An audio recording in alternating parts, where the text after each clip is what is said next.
Mereka tunjukkan aja biar kita. Aduh, kita lagi. Yohanes 20. Paulus saja nggak pernah. Ya, silakan. Yesus menghembusi mereka dan sambil berkata, terimalah Roh Kudus. Di mana itu? Itu ada nih, kebetulan mati lampu lagi. Nah. Yohanes berapa, Bang? Yohanes 20 pasal 22 itu yang dia maksud itu.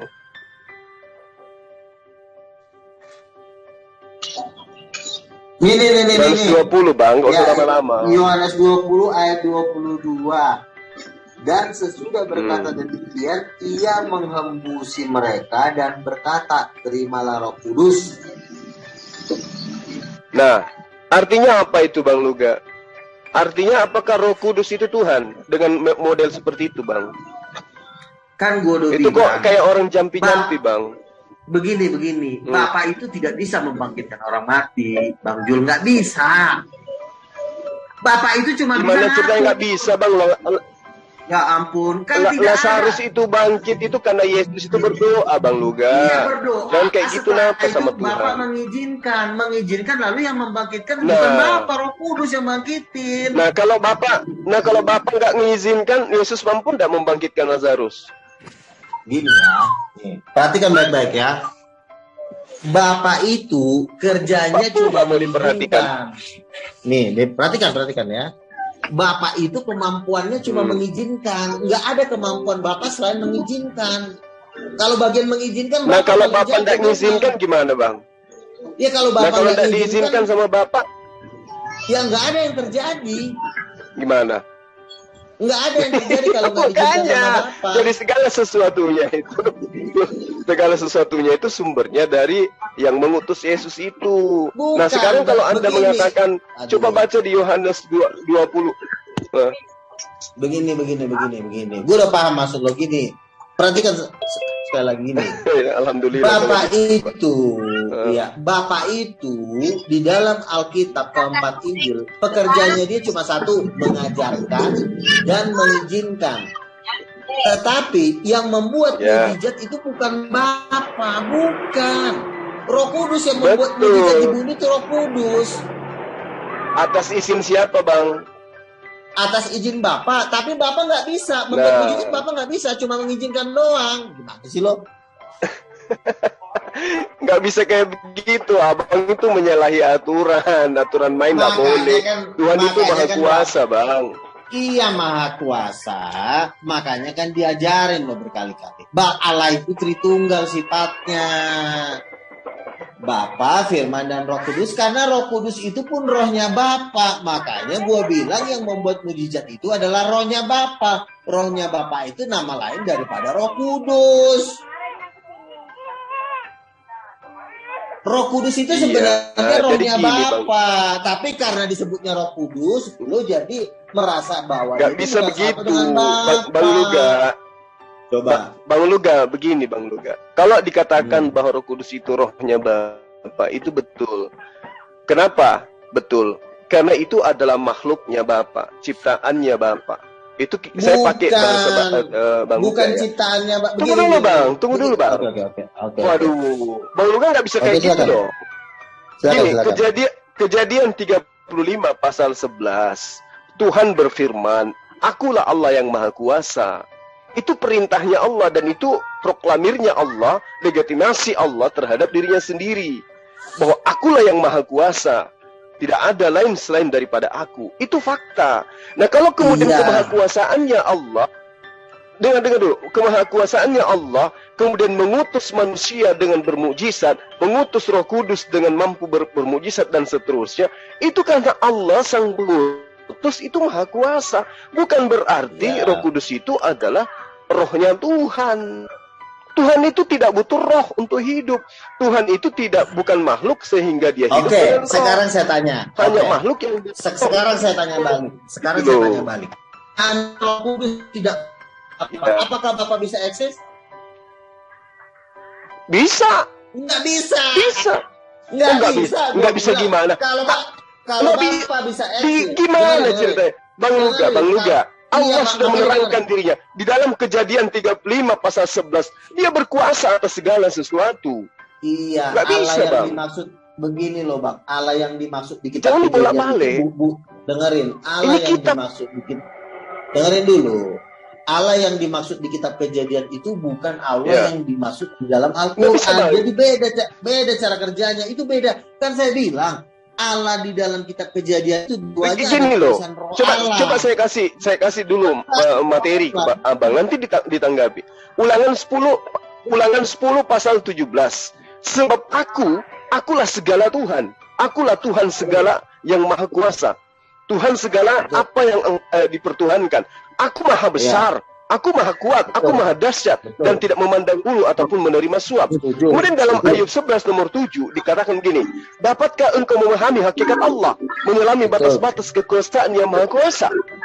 Mazmur 115 pasal 3 dikatakan begini, aku ini adalah Allah. Aku melakukan apa yang ku kehendaki.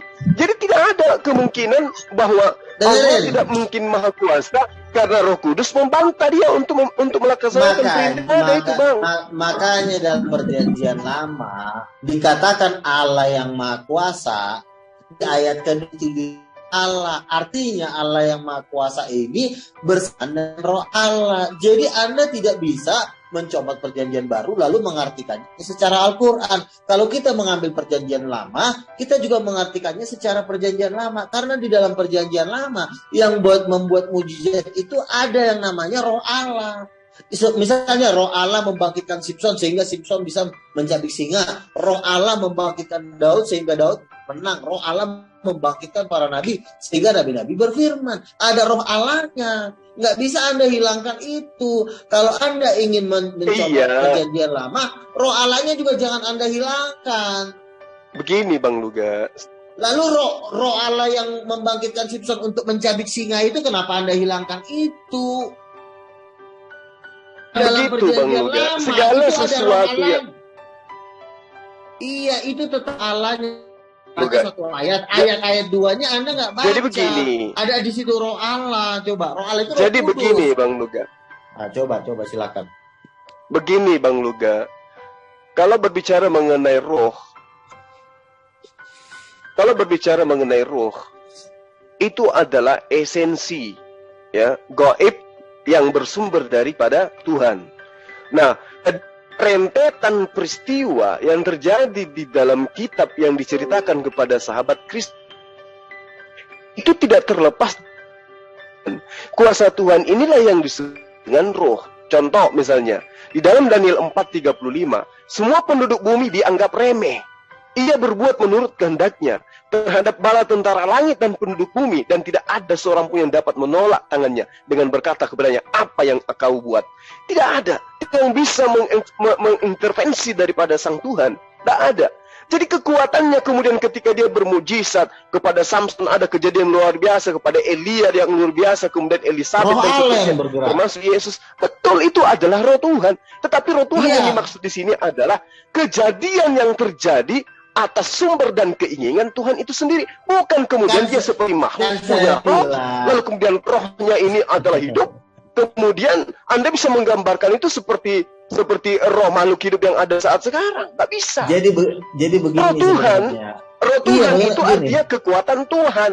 Bukan berarti Tuhannya mengeluarkan rohnya dari dirinya lalu gentayangan. Bukan bukan begini. Roh Tuhan itu bisa berbicara loh. Artinya roh Tuhan itu satu pribadi.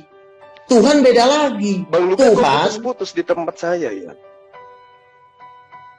Gimana? Bagus nggak suara saya? Jaringan saya kali ya?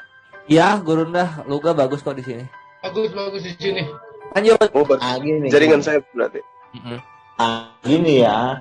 Di dalam Perjanjian Lama, Tuhan berfirman. Setelah Tuhan berfirman, yang kerja bukan Tuhan lagi, tapi Roh Allah semua yang kerja.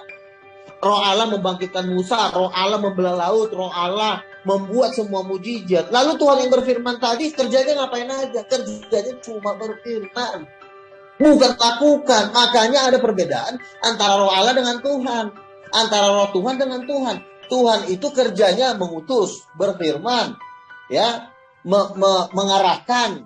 Setelah itu ngapain? Udah stop, nggak ngapa-ngapain lagi. Yang bekerja cuma roh Tuhan mati roh Tuhan. Bahkan seakan-akan roh Tuhan inilah yang spektakuler, karena dia yang langsung ke lapangan, karena dia yang memutarbalikkan langit, membaptis orang, menyembuhkan orang. Lalu roh Tuhan ini sebenarnya siapa? Jadi inilah pribadi yang pada di dalam perjanjian baru disebut Roh Kudus. Di perjanjian lama disebutnya Roh Allah atau Roh Tuhan. Tuhan sama dengan Roh Tuhan ada bedanya nggak? Ada bedanya. Bedanya apa? Seperti yang gue bilang tadi, Tuhan itu adalah penset, Roh Tuhan itu adalah kuasa. Dan Roh Tuhan juga bukan hanya sekedar kuasa. Roh Tuhan itu suatu pribadi. Kenapa dia disebut pribadi? Karena dia bisa ngobrol, dia bisa sakit hati. Kalau dia cuma kuasa, dia nggak mungkin kuasa bisa sakit hati. Tetapi kuasa itu bernaung di dalam Roh Tuhan. Nah, Tuhanlah yang mengutus Roh Tuhan ini untuk membuat tanda-tanda mujizat. Dari mana kuasa Roh Tuhan ini? Dari Tuhan? Bukan. Dari dirinya sendiri. Makanya gue bilang Roh Kudus itu adalah Tuhan. Makanya Yesus berkata, aku mengusir setan dengan kuasa Roh Allah. Roh Allah itu apa? Roh Kudus. Bentuknya seperti burung merpati. Kalau di hadapan tahta Tuhan dia 7 obor yang menyala-nyala. Nah, 7 obor ini memiliki kuasa sendiri untuk membuat semua mujizat. Dia dapat kuasa dari mana? Dari Bapa? Bukan. Bapa cuma nyuruh dia, tapi kuasa itu dari dirinya sendiri. Paham nggak? Ya, jadi gini. Saya ngerti, Bang, saya ngerti. Saya paham. Kasih tahu 2 detik lagi.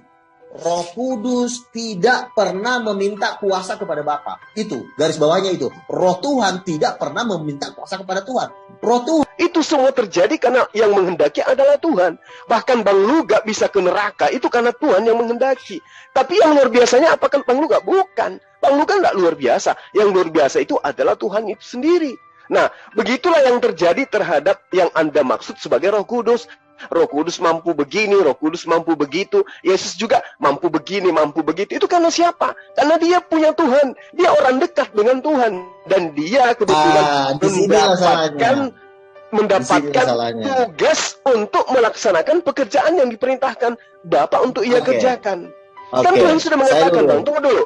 Di dalam Yeremia 32 pasal 17 dikatakan begini, Tuhan Allah, sesungguhnya engkaulah yang telah menjadikan langit dan bumi dengan kekuatanmu yang besar dan lenganmu yang terentang. Tiada satupun yang mustahil untukmu. Jadi kalau Tuhan menghendaki Roh Kudus itu melakukan sesuatu yang mujizat, sesuatu yang luar biasa, bukan karena Roh Kudus itu Tuhan, tapi Sang Tuhan yang telah memerintahkan Roh Kudus untuk melakukan hal tersebut. Begitu, Bang Luga. Oke, gini. Saya harus ulang lagi gini ya. Roh Kudus membuat mujizat bukan minta kuasa dari Bapa. Enggak pernah Roh Kudus minta kuasa dari Bapa. Kalau Roh Kudus minta kuasa, hari ini saya murtad. Saya. Karena memang dia sudah satu paket, Bang, perintahnya. Dia coba Anda lihat bagaimana dengerin. Bang Luga, sedikit lagi Bang Luga. Sedikit Bang Luga, sedikit. Begini loh Bang Luga. Begini Bang Luga. Yesus itu ketika dia datang kepada Bani Israel apa? Bahwa Roh Kudus ketika datang, dia tidak berkata-kata dari dirinya sendiri, tetapi apa yang dia sampaikan adalah apa yang diperintahkan untuk ia lakukan. Artinya bahwa Roh Kudus ini pun adalah orang yang didikte, makhluk yang didikte. Dan Anda bisa lihat di dalam Yohanes 16 pasal 13. Itu data, Bang. Oke, gini. Oke, saya tajamin lagi ya. Roh Kudus cuma menerima perintah dan kata-kata. Garis bawah itu. Garis bawah ini tuh. Roh Kudus. Saya garis bawah bahkan garis tengahnya juga. Silakan. Ya, hanya memerintah perintah dan kata-kata. Stop hanya sampai di situ. Kata-kata dengan kuasa itu sesuatu hal yang berbeda. Paham? Anda bisa membedakan kata-kata dengan kuasa? Ya udah, sekarang tunjukkan. Coba Anda tunjukkan dalil di mana tertulis bahwa Roh Kudus itu maha kuasa. Ada nggak? Iya, makanya dengar dulu. Roh Kudus itu hanya memerintah. Iya, bentar. Roh Kudus itu hanya memerintahkan, hanya menerima kata-kata dari Bapa. Oke. Lalu pertanyaannya, level dia sudah jatuh di situ. Iya betul, memang Bapa lebih tinggi dari Roh Kudus, tapi ada tapinya. Udah selesai. Dengar dulu dong. Roh Kudus ini tidak pernah menerima kuasa dari Bapa. Itu doang. Iya. Roh Kudus hanya menerima kata-kata dari Bapa. Itu saya setuju 100%. Tetapi Roh Kudus tidak pernah menerima kuasa dari Bapa. Nggak pernah setitik pun nggak ada. Cuma menerima kata-kata iya, tapi menerima kuasa nggak pernah. Itu yang harus kau garis bawahin. Makanya Yohanes Kisah 1 ayat 8 dikatakan apa? Kamu akan menerima kuasa kalau Roh Kudus turun, bukan kalau Bapa turun. Kalau Roh Kudus turun, kamu baru punya kuasa. Lalu gimana kalau Bapa turun, Roh Kudus nggak turun? Ya nggak dapat apa-apa. Karena Roh Kudus itulah sumber dari kuasa Bapa. Atau kata lain, Bapa itu tuh pakai kuasanya Roh Kudus untuk nonjok orang. Bukan Bapa punya kuasa sendiri. Bapak itu memakai kuasa Roh Kudus. Oke. Gini loh, Bapak ini minjem. Kalau bahasa lebih ekstrim lagi minjem atau pakai lah. Gua pakai kuasa Roh Kudus. Itu Anda merendahkan Tuhan namanya Bang Luga. Sekarang begini. Sekarang begini Bang Luga. Kalau misalnya Bang Luga mengatakan Allah Bapak meminjam kuasa ke Roh Kudus, coba yang Maha Kuasa siapa sebenarnya? Roh Kudus atau Bapak? Makanya kan menurut Alkitab ya, menurut yang tertulis ya, sumber kuasa itu bukan ada pada Bapa tetapi ada pada Roh Kudus. Tetapi ada tapinya memang. Roh Kudus ini yang mengutus Bapa. Lalu sumber kuasanya bukan pada Bapa, pada Roh Kudus. Makanya lalu kok bisa begitu? Ya itulah Bapa dengan Roh Kudus itu kan satu. Kalau bisa saya katakan Bapak, Roh Kudus itu nafasnya Bapa. Roh Kudus itu nafasnya Bapa. Makanya nafasnya Bapa kalau dia nafasnya Bapa, maka dia tidak akan diutus, Bang. Yang ya diutus kan, itu adalah pribadi lain di luar daripada dirinya. Tidak mungkin Tuhan mengutus dirinya. Dengerin. Tuhan ini kan tidak punya bahasa Tuhan dengan bahasa manusia kan beda. Karena Tuhan ini tidak bisa dilukiskan dengan bahasa-bahasa yang manusia sanggup pikirkan. Tidak ada kosakata manusia yang sanggup melukiskan Tuhan. Makanya Tuhan harus memakai bahasa manusia supaya lebih mudah dimengerti, mengutus. Ya, karena tidak ada kata-kata, tidak ada perbendaharaan kata manusia yang sanggup melukiskan tentang Tuhan. Makanya dipakailah bahasa yang paling sederhana. Bapa mengutus Roh Kudus. Karena sebenarnya itu Bapa mengutus Roh Kudus itu sebenarnya Tuhan itu lagi meluk orang. Kalau bahasa Tuhannya itu begitu. Bapa mengutus Roh Kudus artinya lo dipeluk Tuhan. Itu sebenarnya arti bahasa Tuhannya. Tapi karena supaya bisa bahasa dimengerti, dipakailah Bapa mengutus Roh Kudus seakan-akan ada dua orang. Padahal itu dia juga. Karena Roh Kudus itu kan keluar dari mulut Bapa. Yesus juga keluar dari mulut Bapa. Lalu bagaimana lo bisa mengatakan yang keluar dari mulut Bapa ini tetangganya Bapa? Kata Yesus, gue kan keluar dari mulut Bapa. Kok dikatain gue tetangganya? Tetangganya itu keluar dari pintu sebelah rumah, bukan dari mulut. Roh Kudus itu keluar dari mulut Bapa. Yang keluar dari mulut Bapa itu firman, perintah, kehendak. Yang namanya pesuruh, melaksanakan perintah. Itu loh Bang. Baca Yesaya 55 pasal 11. Yang terlontar dari mulut Allah itu bukan Yesus, bukan Roh Kudus. Nah, makanya yang terlontar dari mulut Allah itu adalah perintah. Itu namanya firman. Perhatikan ya ucapan Yesus. Bapa, Roh Kudus akan diutus oleh Bapa dalam nama Bapa atau dalam nama Aku? Kenapa bukan dalam nama Bapa? Ya, dalam Roh Kudus. Loh, kan yang punya Roh Kudus kan Bapa. Harusnya dalam nama Bapa dong. Kenapa harus dalam nama Yesus? Yohanes 14:26. Ya kan Yesus sebagai penyampai firman kepada Bani Israel. Penyampai itu bukan pemegang otoritas. Dan yang meminta kepada Bapa itu kan Yesus. Aku akan minta kepada Bapa. Yang meminta itu pasti bukan Tuhan. Kamu nggak bisa mengatakan seperti itu, yang meminta pasti bukan Tuhan. Kamu nggak bisa secepat itu mengartikan. Karena kita lihat semua. Ya, memang kayak begitu faktanya Bang. Iya. Kalau cuma meminta langsung jadi bukan Tuhan. Nah, lalu semua tindakan-tindakan Tuhan ada pada Roh Kudus. Berarti bertentangan dong. Kan tidak. Tindakan-tindakan Roh Kudus itu enggak, Bang. tindakan Tuhan. Dia kan pesuruh. Kalau dia pesuruh, dia nggak akan mungkin. Dia kan pesuruh. Jangankan sekarang, sekarang ada nggak pesuruh bisa membangkitkan orang mati? Lah. Ada nggak? Ada nggak pesuruh bisa membangkitkan orang mati? Makanya tadi kutanya, apakah dia berdoa? Sebelum dia membangkitkan orang mati, apakah Yesus berdoa meminta? Kan saya bilang, kan minta ada nggak Bang? Iya, minta. Harusnya kalau minta kuasanya dari Bapa dong. Misalnya gini, gue minta duit sama lo. Ya kan? Gue minta duit sama lo, harusnya lo ngasih duit dong sama gue. Betul nggak? Itu. Nah, ini Yesus kan minta nih, Bapa sembuhkanlah dia. Nah, harusnya Bapa dong ngasih kuasa ke Yesus. Ini enggak, yang ngasih kuasa ke Yesus Roh Kudus. Misalnya gua minta. Ya kan nggak mungkin Bapak nusul ke bumi, Bang, juga. Ya kan nggak mungkin Bapak turun ke bumi, Bang. Dia maha tinggi. Nggak mungkin dia turun ke bumi. Iya, harusnya kan kuasanya dong yang turun. Ini ternyata bukan kuasanya yang turun, Roh Kudus yang melakukannya.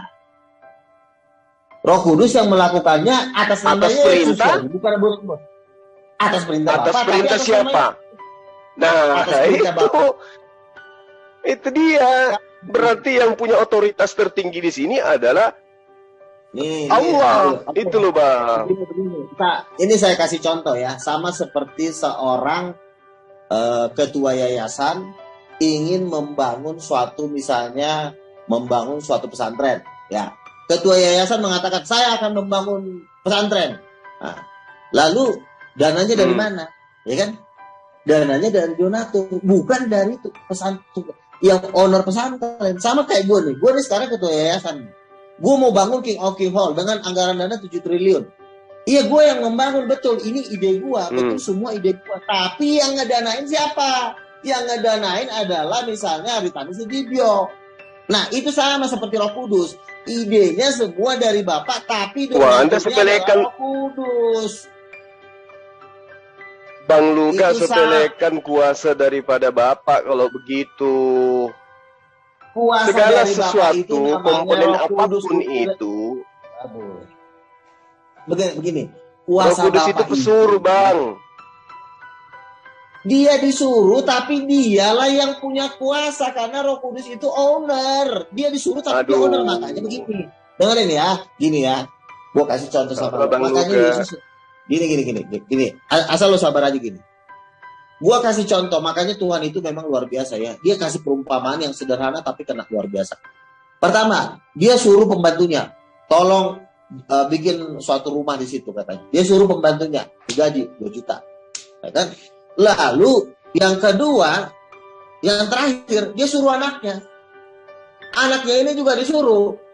Tapi apa bedanya? Iya, anaknya ini juga owner. Gitu loh. Tuhan menyuruh Roh Kudus, Tuhan menyuruh para nabi beda. Kalau Tuhan menyuruh para nabinya bukan owner. Tapi kalau Tuhan menyuruh Yesus atau Roh Kudus, ya Roh Kudus sama Yesus itu ownernya. Sama seperti gua nyuruh anak gua, tolong bangunkan di situ hall harga 7 triliun. Anak gua ini nggak akan minta duit ke donatur. Iya, duitnya gua, ya duitnya anak gua. Karena gua dengan anak gua itu satu.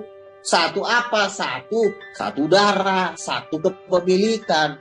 Kan punya anak kan punya bapaknya. Demikian juga Yesus. Firman dan Roh Kudus disuruh betul. Tapi disuruhnya disuruh sebagai anak.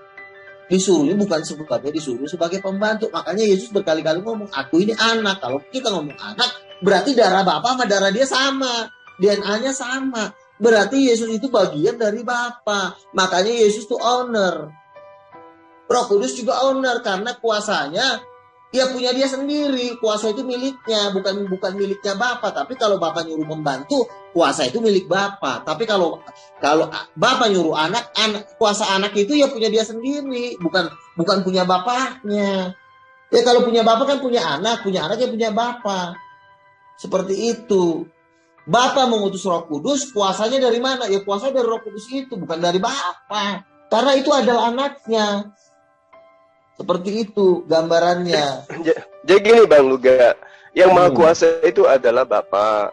Roh Kudus itu hanya pesuruh. Tunggu dulu ya, jangan ditanggapi dulu. Nah, kemudian ketika Bang Luga mengatakan Roh Kudus itu punya kuasa, lalu kemudian karena dia kuasa maka dia owner daripada kuasa itu.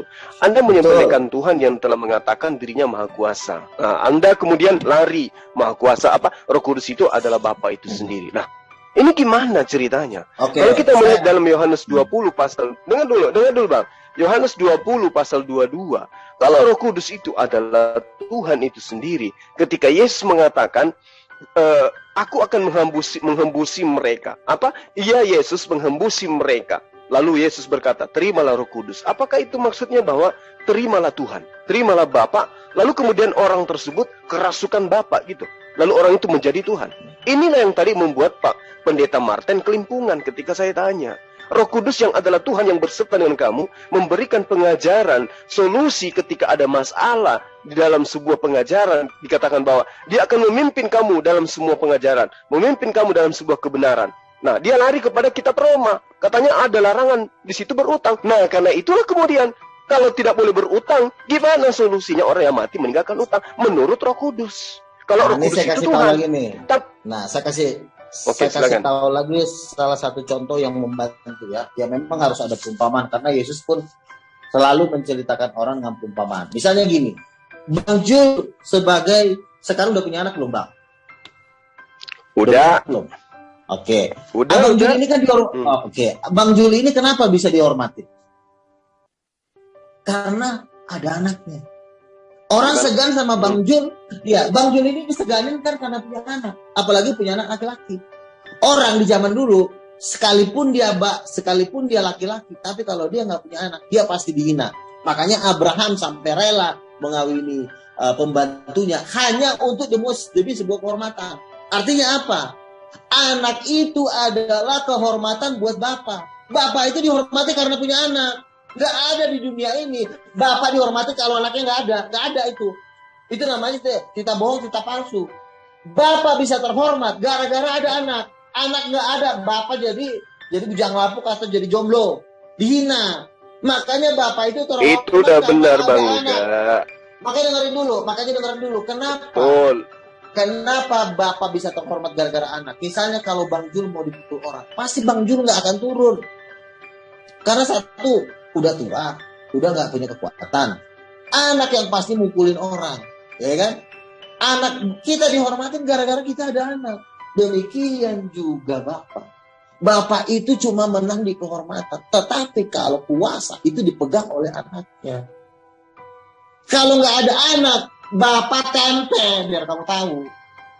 Ya, jadi gini Bang Luga, manusia itu Tuhan dulu, Pak.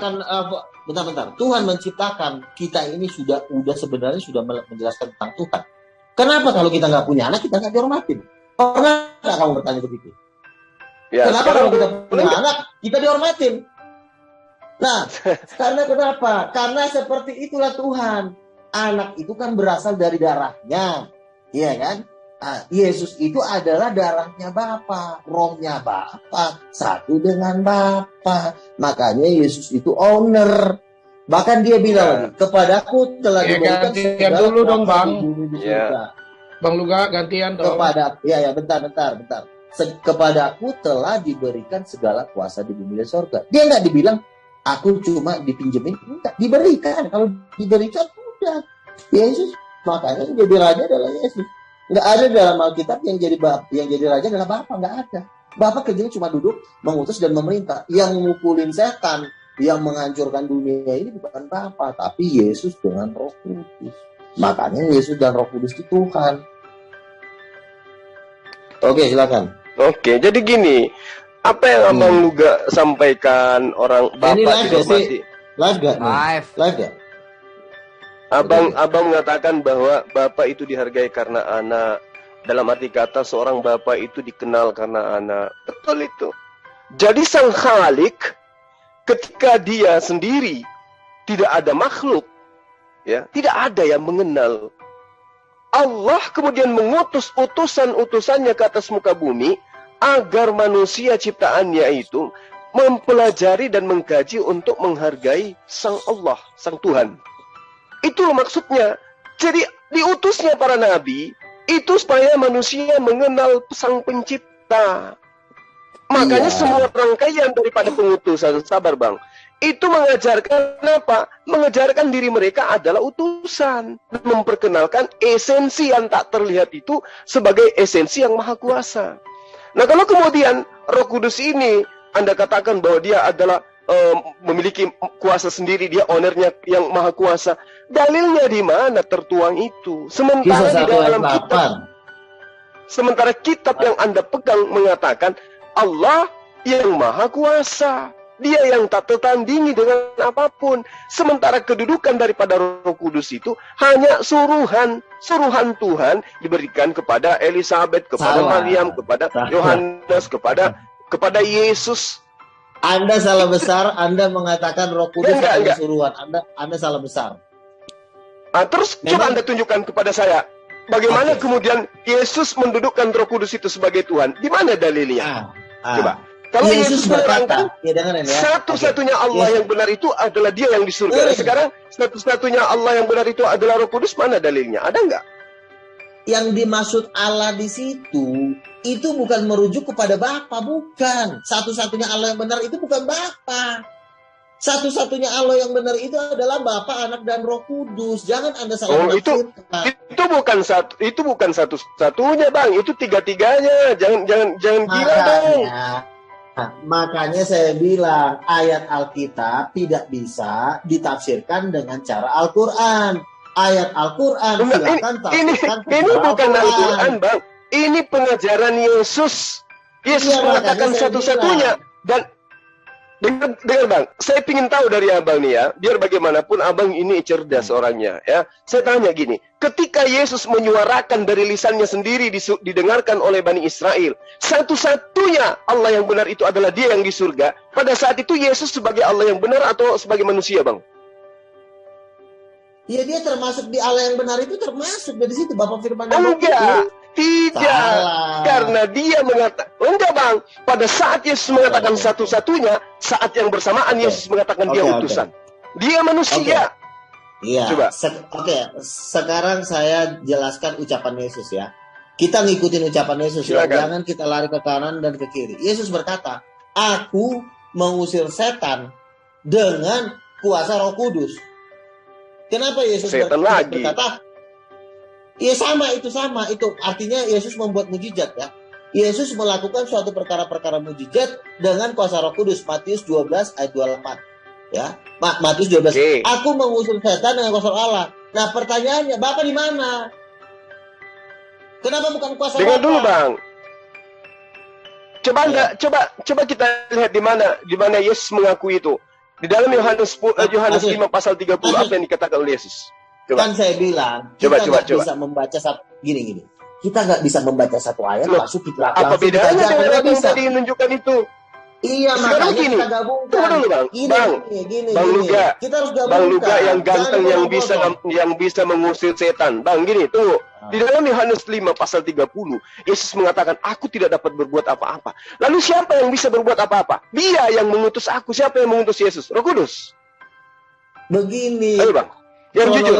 Kronologinya bukan seperti itu gini ya. Yang mengutus Yesus itu Bapa atau Roh Kudus, Bang? Yang mengutus Yesus itu Bapa.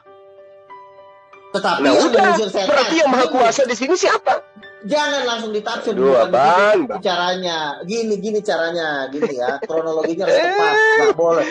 Bikin rasanya gigit kupingnya Bang Luka. Kronologinya harus tepat. Bapa mengutus Yesus, ya. Bapa mengutus Yesus untuk mengusir setan dengan kuasa Roh Kudus. Gitu kronologinya. Jangan dihilangkan. Ingat sekali lagi, Bapa berarti sesama pesuruh saling bantu-membantu, tolong-menolong mengusir setan, dan itu terjadi loh, Bang. Bagaimana kemudian Roh Kudus membopong Yesus ke atas ke gurun kemudian untuk dicobai iblis. Itu kerja sama loh itu emang. Sesama pesuruh bahu-membahu. Iya, makanya kan Tritunggal namanya. Ini ya, nih tangan saya ini juga pesuruh. Aduh, abangku ini. Ya. dengerin ya. Tangan saya ini juga pesuruh bagi otak saya, ya. Tangan saya membawa badan saya untuk jalan kemana-mana. Tangan, kaki ini juga pesuruh bagi otak, bukan cuma tetangga aja yang bisa disuruh. Tangan saya yang suruh adalah mata saya. Kalau mata saya nggak bisa ngelihat, tangan saya nggak. Nah, makanya saya bilang kronologi yang tepat. Bapa mengutus Yesus untuk membuat mujizat memakai kuasa Roh Kudus. Itu yang benar, bukan Bapa mengutus Yesus membuat mujizat pakai kuasa Bapa. Itu salah. Bapa mengutus Yesus untuk membuat mujizat memakai kuasa Roh Kudus. Nah sekarang begini, yang Maha Kuasa siapa Bang Luga? Yang Maha Kuasa siapa? Itu ketiganya itu Maha Kuasa, itu satu, nggak bisa dipisahin. Bang Luga. Sekarang saya tanya, gini. Sekarang saya tanya, Maha Kuasa. Ini ya, nih. Saya harus sabar ngadapin orang-orang yang memang perlu ditolong. Aduh, yang sabar itu saya, Bang. Abang katakan tiga-tiganya Maha Kuasa. Mana dalilnya Yesus Maha Kuasa? Mana dalilnya? Mana dalilnya Roh Kudus Maha Kuasa? Maha Kuasa. Sekarang saya tanya, kamu lebih pilih mana? Kan? Nih, seandainya disuruh milih Maha Kuasa dengan Maha Pintar, kau pilih mana? Ya, yang dikatakan Maha Kuasa itu kalau sudah dikatakan Maha Kuasa berarti dia menguasai segala sesuatunya, Bang. Masalah kepintaran, masalah kecerdasan itu. Jadi yang Anda maksud Maha Kuasa itu maksudnya apa? Kuasa itu berbicara tentang kekuatan, bukan berbicara tentang kepintaran. Itu kamu harus sanggup membedakannya. Contoh misalnya si John Kay. Oh, sorry Bang. Maaf, kalau Maha Kuasa itu meliputi segala sesuatunya, Bang. Terkait dengan kekuatan, terkait dengan kebesaran. Salah. Makanya disebut Allah itu Maha Pengasih. Allah itu Maha Penyayang. Maha Pengasih dengan Maha Kuasa beda nggak? Iya. Beda. Maha Kuasa itu artinya kuasanya tak terbatas. Maha Kasih artinya kasihnya tak terbatas. Maha Pintar, Maha Hikmat. Aduh, masa kamu nggak bisa bedain kuasa dengan hikmat? Hikmat sama kuasa beda nggak? Tunggu dulu Bang. Saya kasih gini. Abang itu sayang kepada anak abang, betul? Nah sekarang anak abang itu minta dibelikan helikopter. Abang mampu? Abang berkuasa untuk memberikan helikopter karena abang sayang sama anak abang? Enggak kan? Nah, makanya yang disebut Maha Penyayang, kalau dia Maha Penyayang sudah otomatis Maha Kuasa. Karena dia sayang kepada hambanya, dia berkuasa melakukan apapun untuk hambanya. Itu yang disebut Maha Penyayang. Makanya makhluk itu tidak boleh disebut Maha Penyayang, nggak bisa. Jadi begini. Cuma penyayang. Karena kalau Maha Penyayang, dia mampu melakukan apapun untuk manusia, untuk hambanya. Gitu loh Bang. Jadi Maha Kuasa itu hanya ada pada Allah. Roh Kudus, Yesus tidak Maha Kuasa. Nih, oke ya. Tolong dicamkan itu baik-baik. Yesus melawan rasa ngantuknya aja nggak bisa. Gini ya. Perhatikan omongan saya ya. Allah yang disebut dengan Allah ya. Sebenarnya janganlah dulu kamu ketakutan sudah fobia dengan kata Tritunggal. Janganlah dulu kamu langsung histeris. Artinya gini. Kamu coba terima dengan akal yang lurus, kamu cek sendiri gitu loh. Jangan langsung dengan Tritunggal langsung kamu udah histeris gitu. Yang salahnya adalah kita udah histeris duluan belum mengecek gitu loh. Misalnya gini, saya bawa salahnya gini loh Bang. Tritunggal itu sebenarnya salah Bang. Kenapa? Dulu. Karena Tuhan dalam kitab Anda. Tunggu saya luruskan dulu. Anda mengatakan saya fobia terhadap Tritunggal, enggak. Tritunggal itu sebenarnya kelirunya di mana? Saya katakan keliru kenapa? Karena dikatakan Tritunggal karena Tuhan pernah menjelma menjadi Yesus. Nah sekarang ada Tuhan yang Anda imani pernah menjelma menjadi manusia datang kepada Abraham. Tuhan menjelma menjadi api. Tuhan menjelma menjadi awan-awan, menjadi tiang awan dan seterusnya. Kenapa masih Tritunggal sementara Tuhan Anda pernah menjelma menjadi ini, menjadi itu, menjadi ini, menjadi itu? Itu kelirunya di situ. Jadi saya tidak pernah trauma atau takut terhadap Tritunggal itu. Itu yang Anda harus pahami. Gini. Sebenarnya begini ya. Sebenarnya ya. Kadang-kadang kadang salahnya manusia, hancur di manusia itu karena sudah ditakut-takutin duluan. Jadi sebelum dia mempelajari, dia udah takut duluan. Makanya dia bikin perlawanan. Harusnya dia tenang, dia slow, nggak usah takut mati. Sebenarnya Allah itu terdiri dari 3 bagian. Apa itu bagiannya? Bagiannya pertama adalah hikmat. Yang kedua adalah cahaya. Yang ketiga adalah kuasa. Di dalam kealahan ada ketiga unsur ini, yaitu hikmat. Hikmat ini artinya mengarahkan, memerintah, mengutus. Itulah Allah Bapa. Lalu yang kedua, cahaya, kebenaran. Itulah firman. Karena perkataan pun kalau pintar pun kalau nggak benar nggak ada gunanya. Misalnya nih, kamu pintar ngomong, tapi semua yang kamu omongin bohong. Kan nggak ada gunanya. Makanya perlu ada kebenaran. Kebenaran itu ada pada Yesus, ada pada firman, bukan pada Bapa. Lalu, walaupun omongan kamu pintar, walaupun omongan kamu benar, tapi kamu lemah. Nah, itu juga nggak ada gunanya. Karena Tuhan itu juga Maha Kuasa. Nah, Maha Kuasa ini diwakili oleh Allah Roh Kudus. Maha terang, Maha cahaya, diwakili oleh Yesus sebagai firman. Lalu Maha bijaksana, Maha hikmat, Maha baik, itu diwakili oleh Bapa. Jadi sebenarnya ketuhanan itu seperti itu, sama seperti manusia. Maha pintar diwakili oleh otak, maha benar, kebenaran diwakili oleh perkataan atau hati. Kekuatan diwakili oleh roh. Jadi sebenarnya ketiganya itu ada di dalam satu orang manusia. Karena manusia itu diciptakan menurut rupa dan gambar Allah. Sebenarnya seperti itulah mengenal Tuhan.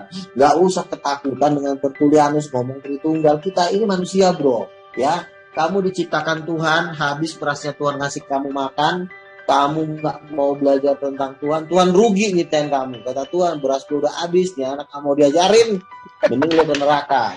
Iya dong, habis dia beras Tuhan habis lo, lu makanin tiap hari lo, tapi lo gak mau gak bisa mengenal Tuhan lo. Betul. Iya, jangan begitu. Oke, jadi gue bikinlah mengenal Tuhan itu sesimpel mungkin, sesederhana mungkin. Oke, jangan takut-takutin. Terakhir dari saya, Bang Nuga.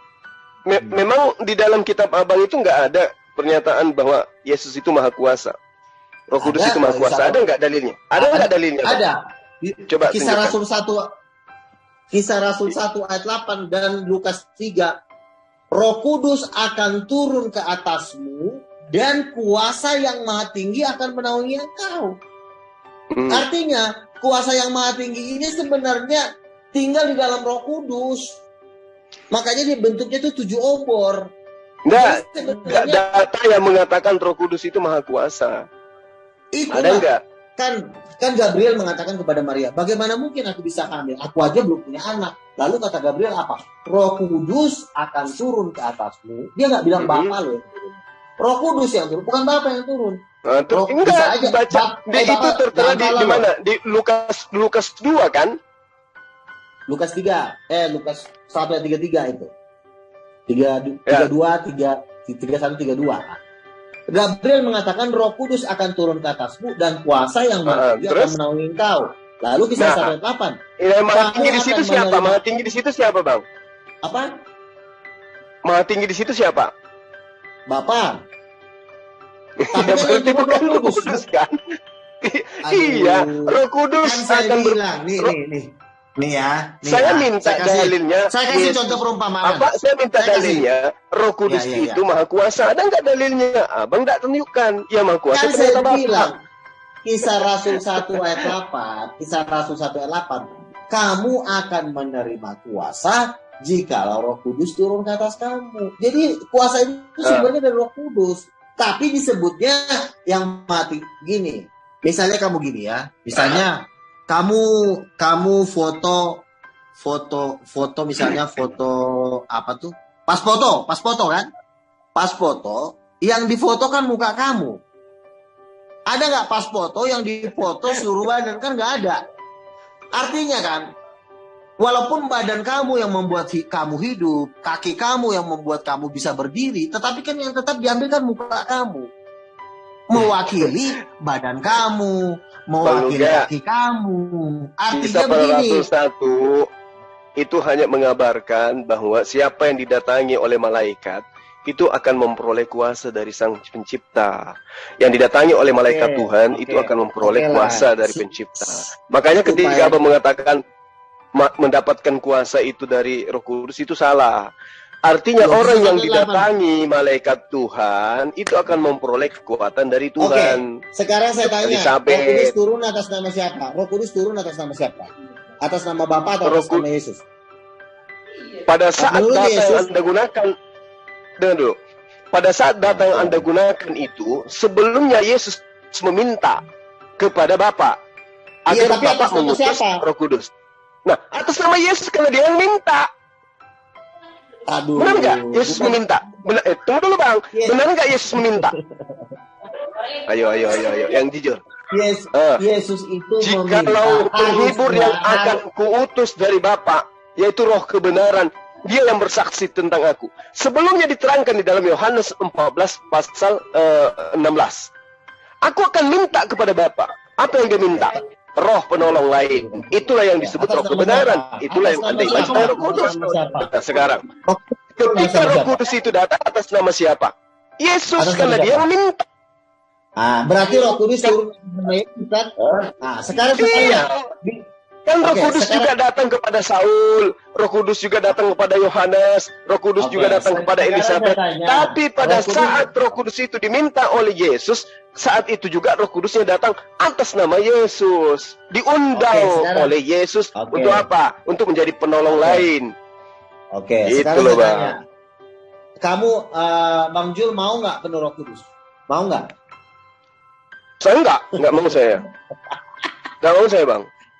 Saya cukup penuh. saya cukup penuh dengan pengajaran dari Roh Kudus. Saya nggak mau kepenuhan Roh Kudus, tapi saya mau penuh dengan pengajaran Roh Kudus. Iya gimana? Roh Kudus itu ngajarnya dari dalam, bukan Roh Kudus itu ngajarnya dari dalam. Masalahnya Bang Luga, masalahnya kalau saya kepenuhan Roh Kudus, saya boleh dituhankan nanti, jangan sampai saya dituhankan sama teman-teman Anda. Saya takut. Oke lah. Itu loh. Zakaria penuh Roh Kudus nggak? Zakaria penuh? Itu sudah saya terangkan tadi darinya. Iya benar. Elizabeth juga penuh, Yohanes juga penuh. Makanya Yesus mau nggak seperti Zakaria? Kita nggak ngomong menuhankan Yesus ya. Setidaknya kamu ngikutin teladan Zakaria nggak? Mau nggak kamu seperti para nabi penuh Roh Kudus? Mau nggak? Iya, kalau dia penuh Roh Kudus dalam arti kata bermujizat mau. Tapi kalau penuh Roh Kudus layaknya Yesus dituhankan, saya nggak mau. Gitu loh maksud saya Bang Luga. Atau penuh Roh Kudus lantas ngaku pergi ke neraka, saya nggak mau. Sekarang saya tanya, Muhammad penuh Roh Kudus seperti Zakaria? Muhammad Shallallahu Alaihi Wasallam itu tidak penuh dengan Roh Kudus, tetapi Rasul Muhammad Shallallahu Alaihi Wasallam itu, segala ajarannya berasal dari Roh Kudus. Gimana? Karena Roh Kudus itu Roh Kudus, Muhammad aja nggak penuh Roh Kudus. Oh, itu salah. Anda salah. Yang dimaksud dengan penuh Roh Kudus itu, adalah penuh ketawaduan untuk menerima pengajaran dari Sang Roh Kudus, yaitu malaikat. Salah. Zakaria aja dari perut mamanya udah penuh Roh Kudus. Kenapa Muhammad dari perut mamanya penuh Roh Kudus? Kenapa? Ayo lo, jawab. Itu dia. Yang dimaksud dengan Roh Kudus itu adalah orang yang hidup di dalam kebenaran. Kan gitu Bang. Salah. Itu sudah sangat jelas itu. Bagaimana Zakaria itu udah penuh Roh Kudus dari perut emaknya. Jadi dia di dalam emaknya udah penuh Roh Kudus. Bisa nggak Muhammad dari perut emaknya Roh Kudus? Bisa nggak? Ya tunggu dulu. Kita lihat dulu apa itu Roh Kudus menurut Islam. Nggak bisa Anda gunakan Roh Kudus Kristen masuk ke Islam, nggak boleh. Iya kan Anda tadi kan mengatakan. Kalau Roh Kudus di dalam Kristen itu kan makhluk yang kayak gentayangan gitu terus kemudian ditiupkan masuk ke dalam tubuh Anda, itu di Kristen kayak ajaran politeisme. Kalau Islam Roh Kudus itu wahyu, Roh Kudus itu ilham, Roh Kudus itu firman Allah, Roh Kudus itu malaikat Jibril, itu di Islam. Berarti yang salah Islam. Kalau dalam agama Anda beda. Sekarang saya tanya. Berarti jadi Zakaria penuh Roh Kudus bohong nggak menurut Anda?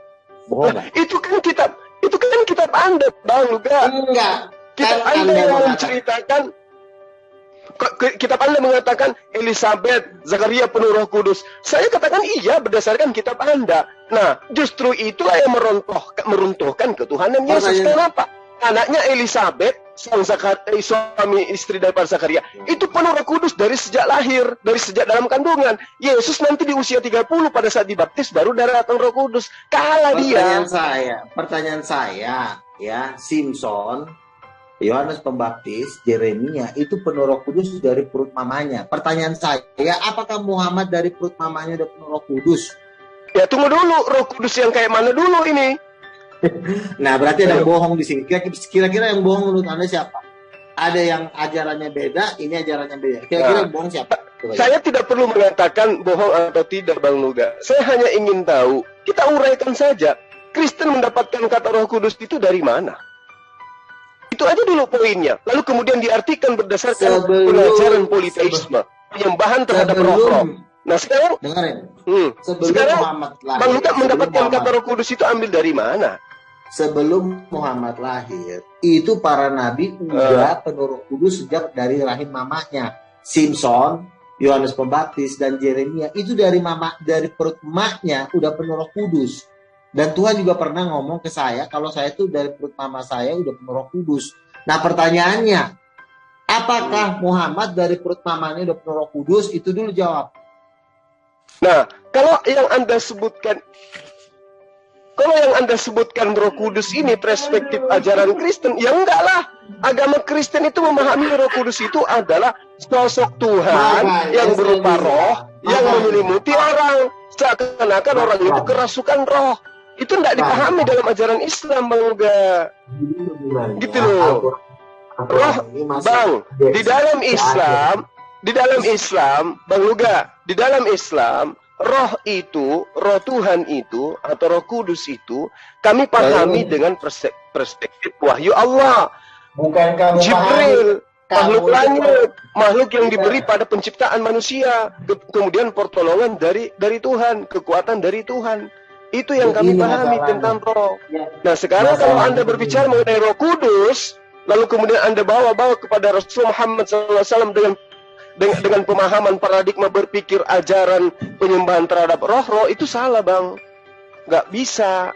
Gitu loh. Masalahnya nggak cocok. Makanya kita cari akarnya dari mana gereja Anda mengambil kata Roh Kudus itu. Tahan dulu sebentar, sabar ngomong ini udah kalah tapi kasihan. Nggak tega. Jadi gini, Muhammad ini kan ngaku akhir, ngaku Nabi ke-25. Ya. Lalu ke Nabi ke-24, ke-23, ke-22, 21, 19, 18, 17, 16, 15, 14. Itu ada kitabnya. Dari kitab para nabi inilah mengajarkan bahwa nabi-nabi ada yang dari perut mamanya udah penuh Roh Kudus. Nah, sementara di Muslim katanya penuh Roh Kudus itu adalah mengenal ajaran-ajarannya. Tetapi berbeda dengan Alkitab. Semua para nabi mengajarkan hal yang sama, bahwa Roh Kudus itu adalah roh yang bisa masuk ke dalam tubuh sehingga bisa memenuhi bayi janin yang ada di dalam kandungan. Nah, sementara Anda mengatakan Roh Kudus itu adalah Jibril. Nggak mungkin Jibril masuk ke dalam perutnya mamanya Yohanes Pembaptis. Pertanyaannya, semua nabi, 24 nabi mengajarkan bahwa Roh Kudus itu bisa masuk ke perut mamanya. Muhammad mengajarkan berbeda sendiri. Kemungkinan besar Muhammad ini bukan nabi. Menurut kita lihat, karena 24-nya sama semua ajarannya. Sementara satu udah beda bangsa, beda sendiri ajarannya. Pertanyaannya, pasti ada yang bohong. Nah, di sinilah kita mencari kebenaran. Oke, saya tanggapi Bang Luga. Oke, saya tanggapi Bang Luga. Begini, yang Anda tanya itu tentang Roh Kudus dalam perspektif pemahaman Kristen, lalu kemudian Anda nobatkan kepada Rasul Muhammad SAW. Umat Islam dimanapun di atas muka bumi ini memahami roh manusia itu semuanya adalah roh Tuhan. Artinya roh dari Tuhan, bukan roh dari emaknya, dari eyangnya, dari kakeknya, atau dari pemerintah, bukan. Roh manusia itu adalah roh Tuhan, namanya roh Tuhan. Tapi berbicara mengenai Roh Kudus, Al-Quran punya punya pengajaran sendiri. Kristen punya pengajaran sendiri. Makanya saya katakan, Roh Kudus Kristen ini pungut dari mana? Kalau Al-Quran kan saya katakan kepada Anda, wahyu Tuhan, bisa malaikat Jibril, bisa kehendak Tuhan. Nah, terkait dengan Rasulullah Muhammad SAW, ketika berbicara mengenai roh Tuhan yang ada pada dirinya, sebelum dia dicipta pun itu sudah dipersiapkan oleh Allah. Wa iz ahzallahu mitsaqan nabiyyan. Itu kanabiyin, itu sudah jelas. Lama ataitukum min kitabin wa hikmah. Thumma ja'akum rasul musaddiqan lima ma'akum la tu'minunna bihi wa la tansuruna. Itu sudah jelas di dalam pengajaran umat Islam. Jadi tidak ada kemudian keraguan. Sebelum Rasul Muhammad SAW itu sudah dilantik dia menjadi rasul di penghujung kehidupan para rasul. Itu makanya dikatakan qala fashhadu wa ana ma'akum minasyahidin. Seluruh para nabi bersaksi bahwa kami bersaksi engkau akan mengutus seorang rasul. Yang inilah kemudian yang kami sebut khatan nabiyyin. Kalau itu yang Anda minta. Tapi sekarang yang Anda tanya itu Bang Luga, perspektif gereja Anda yang mana Roh Kudus itu adalah Tuhan yang datang kemudian ditiupkan kepada orang, kemudian orang itu mendapatkan sesuatu yang luar biasa. Itu tidak dipahami di Islam. Yang kami tahu itu yang makanya saya bilang kesurupan itu namanya, Bang. Oke, saya bilang kan begini. Ya, Roh Kudus di perut mama Nabi, ya, di perut mamanya Nabi itu bukan ajaran Kristen. Itu adalah ajaran perjanjian lama. Kami kan ada kan setelah Yesus. Nah, kami kan mengutip perjanjian lama, berarti itu bukan ajaran Kristen, itu adalah ajaran para nabi. Karena kami juga tahunya dari nabi-nabi kalau perut Roh Kudus itu bisa masuk ke perut mamanya. Sehingga dia di perut mamanya dia bisa melonjak kegirangan seperti Yohanes Pembaptis. Nggak mungkin kan Gabriel masuk ke perut mamanya Zakaria, kan nggak mungkin kan. Nah, ajaran para nabi ini kami cuma mengikuti apa yang tertulis di kitab para nabi, bukan ajaran Kristen. Nah, ajaran 24 nabi itu mengatakan bahwa Roh Kudus bisa masuk ke perut mamanya. Ajarannya Muhammad sebagai nabi terakhir mengatakan bahwa Roh Kudus adalah Gabriel. Berarti 24 versus 1. 24 versus 1. Itu makanya Bang Luga, itu makanya aku bilang, Bang Luga, itu makanya aku bilang sama Abang, di dalam pemahaman kami umat Islam itu, Roh Kudus itu boleh wahyu Allah, boleh Jibril, boleh makhluk langit, boleh makhluk yang diberikan pada penciptaan manusia, boleh pertolongan dari Tuhan, boleh kekuatan dari Tuhan. Itu roh dalam pemahaman kami. Nah, sekarang kalau di Kristen itu disapu rata. Yang namanya Roh Kudus ya Tuhan. Jadi sehingga ketika dikatakan Roh Kudus datang kepada Elizabeth, Anda Anda mengimani Tuhan datang kepada Elizabeth. Padahal yang dimaksud Roh Kudus itu adalah Roh Suci.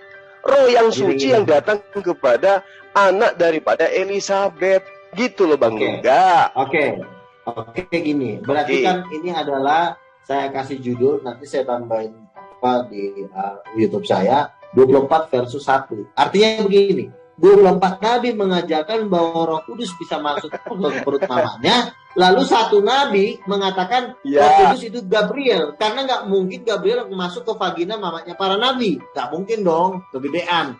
Nah, lalu pertanyaannya, karena beda ajarannya Muhammad dengan ajaran dengan 24 nabi, maka lebih baik Muhammad membuat kerajaan sendiri. Nggak usah ngaku nabi ke-25. Salah Bang Luga. Salah Abang.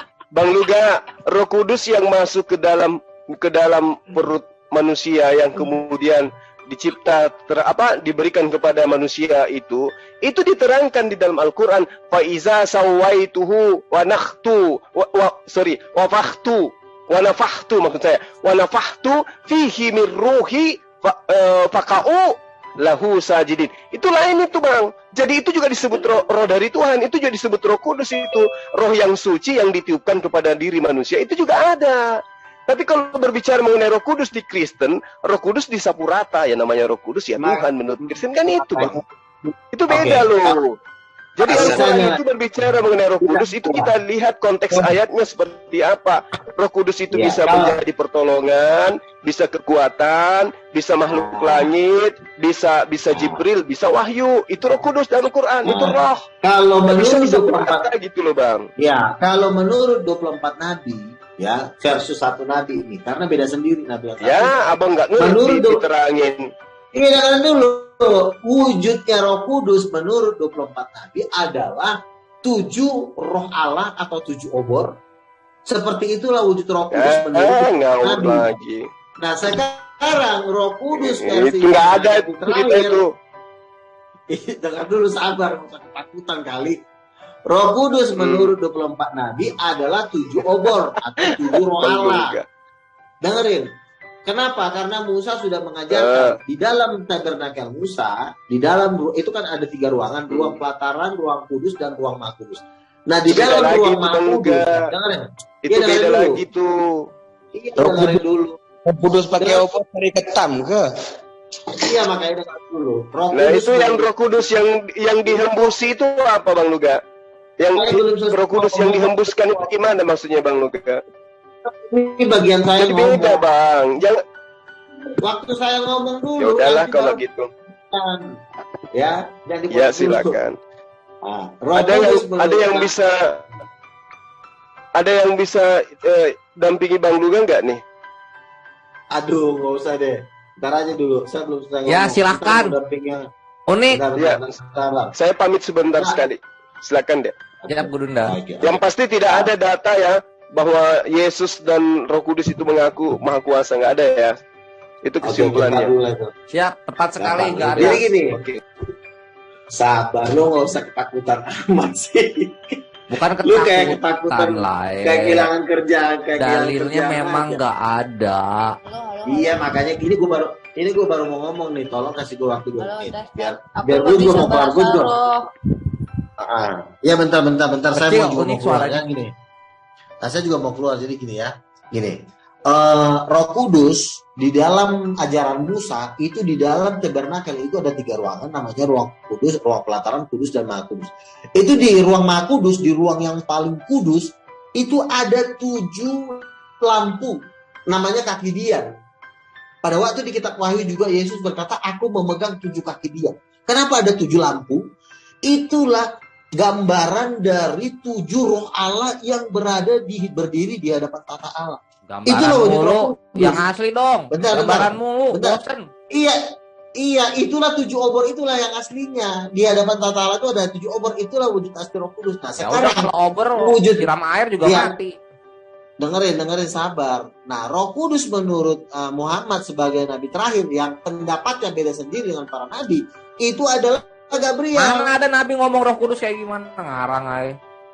Kan menurut Muhammad Roh Kudus itu Daud alaihi salam di Mazmur 51 nomor 12 sampai 14. Ada saudaranya tuh, roh keteguhan dan juga roh ketakutan. Itu dilihat aja Mazmur 51 nomor 12 sampai 14. Itu karena Roh Kudus itu nggak tahu kan?